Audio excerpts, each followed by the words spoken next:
All right, episode 7. So this episode is kind of filler, but it does, you know, move from the last story. Like they reopen the X-Files. This is the first case out of the X-Files that he pulls out. Scully's not there, this and that. So it does play into the story set up in the last episode. It's not just complete filler where, it doesn't even acknowledge the previous episode or anything. It does, but yeah, I also found it kind of funny. It was like, while Scully's away, Mulder will play. As soon as Scully goes missing, he goes off and gets some vampire vagine.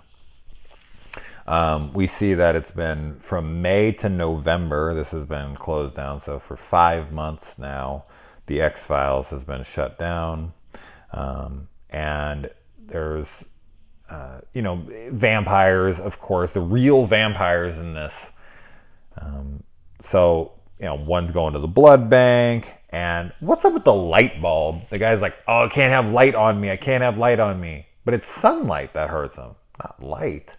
That's the first time I've ever seen in a movie or anything with vampires, to my knowledge, that they can't even be in any kind of light at all. That sounds like a very miserable life, that you have to be in almost complete pitch darkness at all times. Like, in any movie I've ever seen, as long as it's not UV rays, as long as it's not the actual sun itself or some alternate source of what acts as the sun, they can be in as much light as they want. Now, of course, these are just, this is the vampires in X-Files lore.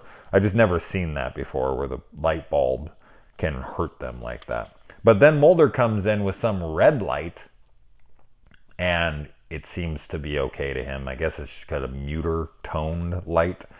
I don't know. Now, another thing that's different here, and I don't understand, is when the sun touches his shoes, he becomes engulfed in flames and burns. What? That doesn't make any sense to me. Like, it's not touching anything. That's not touching his skin. So if he was to throw a blanket over himself in the sunlight, it would burn him up? Why would the material from his shoes not protect him from the sunlight? That made no sense at all.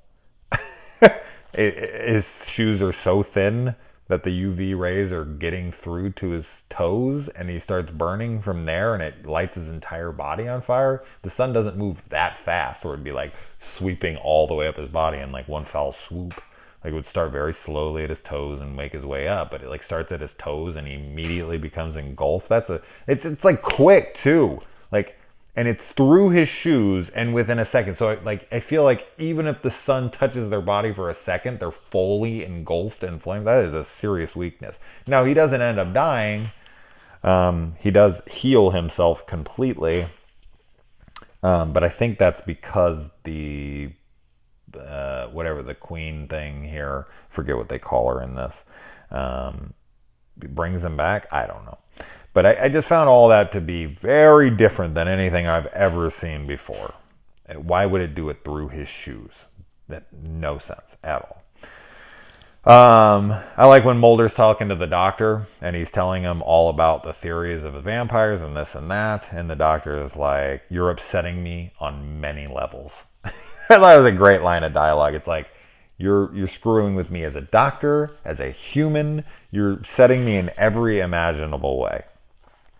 The main chick that he has a little romance in here is Da Silva from Child's Play 3. Always like seeing her. I saw her recently in High Voltage, which I covered on my podcast.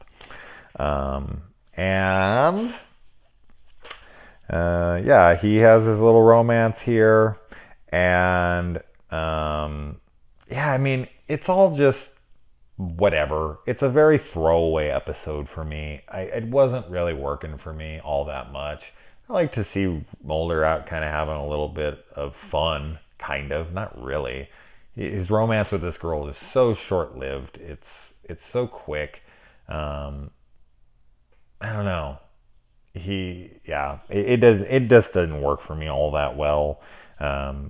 he's worried about transference of like, he's like, hey, aren't you worried? And she's like, laughs it off and takes this guy away, and then comes back later. They kind of having this romantic thing together.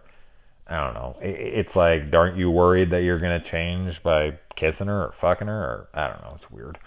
And but yeah, she really does protect him, and ends up the spirit. That was her name. That was the main villain's name here. The ancient one, the spirit. But yeah, I mean, she blows herself up to save Mulder. He must be a wizard in the sack.